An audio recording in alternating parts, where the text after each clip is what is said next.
मैं अगर ये कहूँ कि दिल्ली में हल्की हल्की सर्दी जो है उसकी शुरुआत हो चुकी है तो आप लोग जो हैं कहेंगे कि हाँ इसमें कौन सी नई बात है। लेकिन अगर मैं ये कहूँ कि उसके बाद जो है एक क्षेत्र दिल्ली का ऐसा भी है, एक विधानसभा ऐसी भी है जहां पर बर्फ पड़नी भी शुरू हो चुकी है। जी हाँ, हम इस वक्त राजधानी दिल्ली के मुंडका विधानसभा में मौजूद हैं और यहाँ पे आप देख पाएंगे कि यहाँ पे बर्फ पड़ी हुई है। अब आप लोग जो हैं वो हैरान हैं कि दिल्ली में बर्फ़ कहाँ से आ गई, क्योंकि दिल्ली में तो बर्फ़ आती नहीं है भैया। लेकिन ये जो हालात हैं ये मुंडका विधानसभा के हैं, तो किसी के लिए ये जो हालात हैं ये नए नहीं हैं। यहाँ के लोगों को अब जो है वो आदत हो चुकी है इसी माहौल में, इसी गंदगी में और इसी झागनुमा पॉल्यूशन में और नाले के पानी में रहने की। मुंडका की इस बदहाली का सबसे बड़ा कारण वर्षों पुराना है दोस्तों। कई वर्ष जो हैं वो बीत गए लेकिन मुंडका का जो हाल था वो ज्यों का त्यों, या यूँ कहा जाए कि पहले से बदतर होता चला गया। चुनाव आए तो उससे पहले जो है वो सीवर का काम शुरू कर दिया। महज 5 दिन बाकी हैं चुनावों के लिए। 30 तारीख को जो है वो वोटिंग होनी है बाई इलेक्शन की। उससे पहले जो है ये काम जो है वो शुरुआत किया गया मुंडका विधानसभा के अंदर। लेकिन सवाल फिर वही है कि मुंडका विधानसभा के इस क्षेत्र में इस हालात का मुख्य जिम्मेदार कौन है।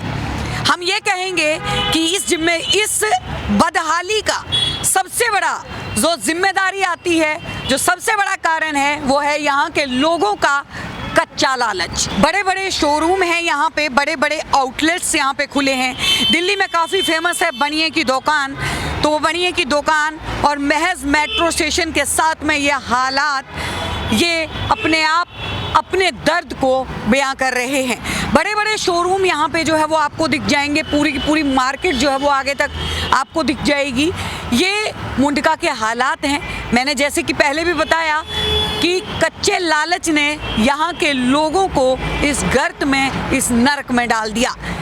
अब हम बात करेंगे उस दौर की जिस वक्त जो है यहाँ पे सिर्फ और सिर्फ किसानों की ज़मीन हुआ करती थी। किसान यानी कि लाल डोरे की ज़मीन।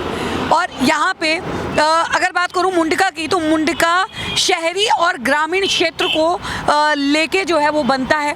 शहरी और ग्रामीण क्षेत्र का मिला जुला और बॉर्डर जो है वो ये हरियाणा से टच जो है ये पड़ता है। और यहाँ पे इस तरीके के हालात होना ये यहाँ पे सबसे ज़्यादा दर्दनाक है। लोगों के मुंह पे देखिए, लोग अपना मुंह कवर करके चलते हैं। कारण वही है कि यहाँ पे जो है वो गंदगी का अंबार है। यहाँ पे किसी भी तरीके की कोई सफाई की व्यवस्था नहीं है। नालियाँ तो खुदी हुई हैं, ये तो हमने आपको नाला दिखाया है कि जिस तरीके से नाला यहाँ पे है। आगे जो है कचरे का ढेर यहाँ पे लगा हुआ है। आम आदमी पार्टी 11 साल से जब सत्ता में थी तो उस वक्त आम आदमी पार्टी ने लगातार ये मुद्दा उठाया कि मुंडका की जो बदहाली है, मुंडका का जो आज ये हालात हैं, वो जो है वो उसके पीछे सबसे बड़ा कारण जो है वो बीजेपी रही है। लेकिन बीजेपी उस वक्त जो है वो लगातार ये बात कहती रही कि आम आदमी पार्टी की सरकार है, केजरीवाल की सरकार है, तो शायद इसलिए ये हालात हैं। लेकिन जुड़े हुए उन तारों को खंगालने की कोशिश करें तो सबसे बड़ा जो कारण था वो यहाँ पे बीजेपी के कार्यकाल में ही मुंडका जो है वो बदहाल हो चुका था। लेकिन जब ट्रिपल इंजन की सरकार की बात हुई, दिल्ली में 27 साल बाद बीजेपी लौटी, उसके बावजूद भी बीजेपी ने कोई सुधार नहीं किया। यानी कि ये कहा जाए कि कथनी और करनी में ज़मीन आसमान का फ़र्क जो है वो यहाँ पे देखने को मिला। और बदहाली की जिस तरीके से हमने जो है वो बात की, वो क्यों थी ऐसी, उसके ऊपर जो है वो हम थोड़ा सा आपकी जो है वो आपको याद दिलाना चाहेंगे। लेकिन उससे पहले हम मुंडका विधानसभा में हुए हादसों की भी बात कर लेते हैं। लगातार जिस तरीके से यहाँ पे इंडस्ट्रीज बढ़ी, उसके बाद यहाँ पे हादसे भी बढ़ते गए।